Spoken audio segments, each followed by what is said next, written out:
Hay 118 elementos químicos en la naturaleza.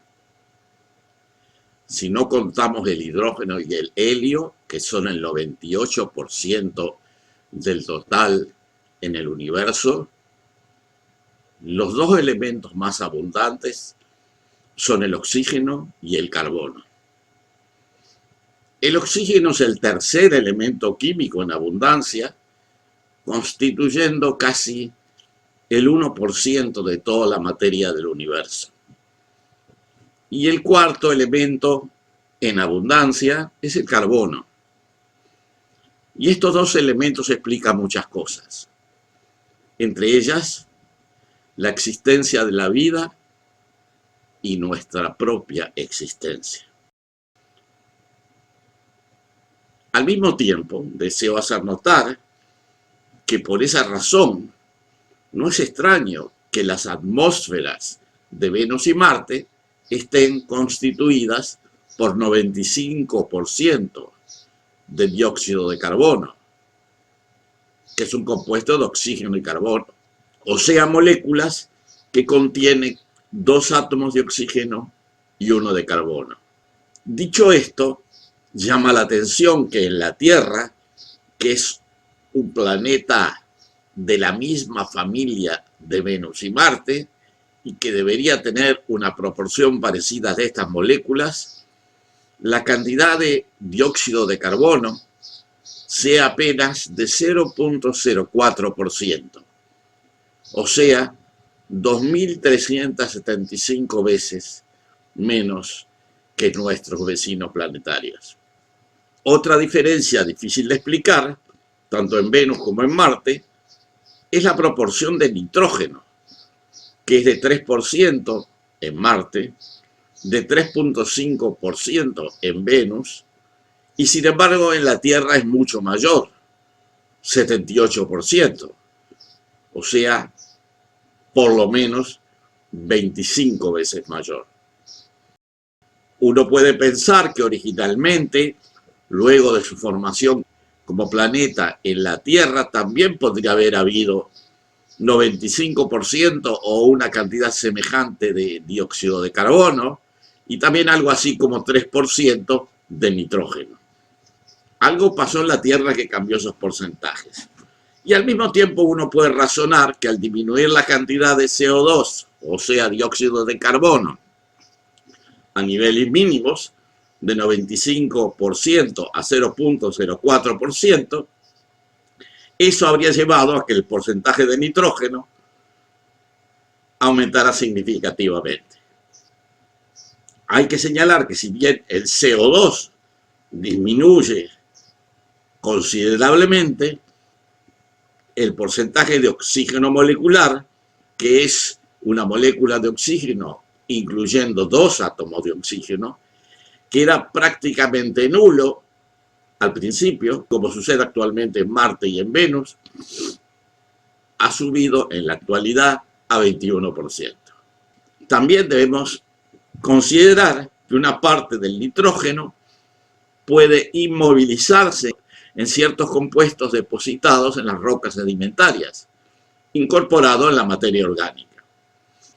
Esto nos crea una interrogante. ¿Dónde está el carbono del dióxido de carbono que desapareció? Bueno, la respuesta parece lógica.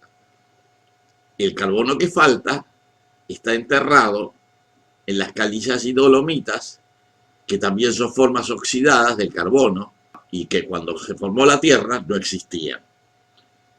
Por otra parte, también es bueno recordar que el carbono se renueva a partir de las surgencias de hidrocarburos, como gas natural, metano, sobre todo, o petróleo, y que al llegar a la superficie aparece a menudo oxidado como dióxido de carbono. Hay una teoría que sostiene, que es dominante, que tanto el gas natural como el petróleo son el resultado de materia orgánica que fuera enterrada en sedimentos en el pasado. Esta teoría es refutada por Thomas Gold, que piensa que la mayoría de los hidrocarburos proviene del interior del manto de la Tierra. O sea, que reconstruyendo hacia el pasado podemos imaginar una atmósfera original con la densidad necesaria para que el nitrógeno pasara del 3% original al 78% actual, y para ello tenemos que agregar un volumen de aire, de atmósfera, de 2.500 a 3.000% adicional.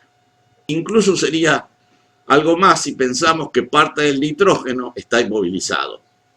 O sea, que podemos plantear la hipótesis de que a la atmósfera actual habría que multiplicarla por 50 o 60 para lograr la densidad original del planeta, o por lo menos la densidad original durante el período mesozoico, jurásico y cretácico. Esto determinaría que la presión atmosférica en la superficie sería 50 o 60 veces mayor que la actual.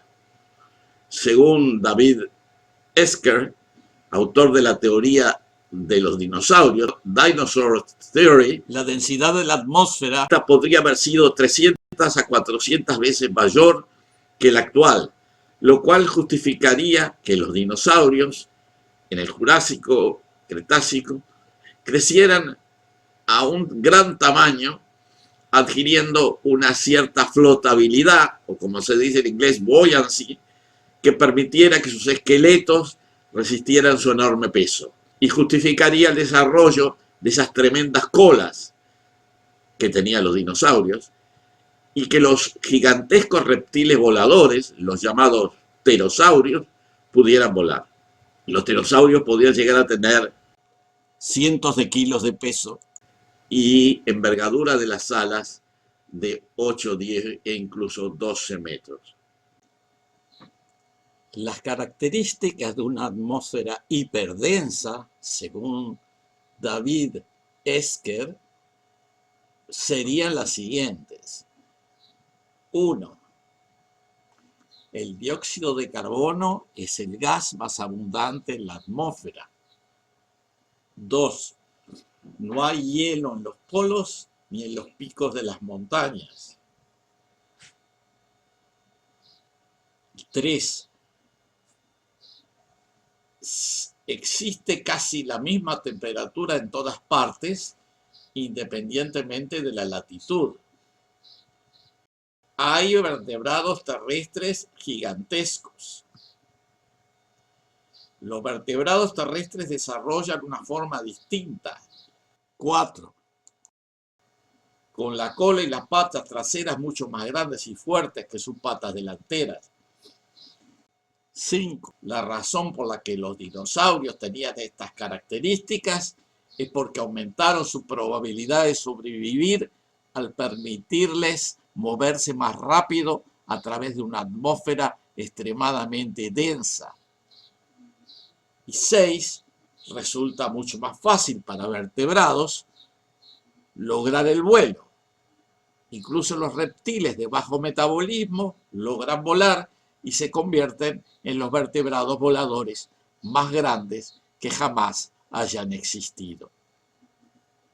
Tampoco hay que olvidar que al haber una atmósfera mucho más densa, los átomos de oxígeno eran mucho más abundantes, ayudando la oxigenación de la sangre en los grandes cuadrúpedos. Coadyuvando con lo anterior, sabemos que durante el Mesozoico, incluyendo el Jurásico y Cretácico, entre 220 y 65 millones de años, los climas en la Tierra eran cálidos y húmedos, sin glaciaciones, y con regiones climáticas relativamente homogéneas en diferentes latitudes. Las reflexiones que nos merece estas comprobaciones o estos datos. Comparando con Venus y Marte y probablemente con la Tierra en tiempos mesozoicos, el porcentaje de dióxido de carbono en la Tierra actual es extremadamente escaso. A pesar de ser muy escaso, el dióxido de carbono es el principal nutriente de las plantas que de todas maneras pueden realizar su función fotosintética de la que dependen todos los organismos vivos. También señalar que el carbono, que constituye la base de toda la materia orgánica, es el resultado de la extracción del dióxido de carbono de la atmósfera. Al mismo tiempo, considerar que el aumento del dióxido de carbono provoca incremento de la función fotosintética y de la producción de materia orgánica, y por supuesto de la producción agrícola. En cuanto al rol de gas de invernadero del dióxido de carbono, se generan ciertas dudas.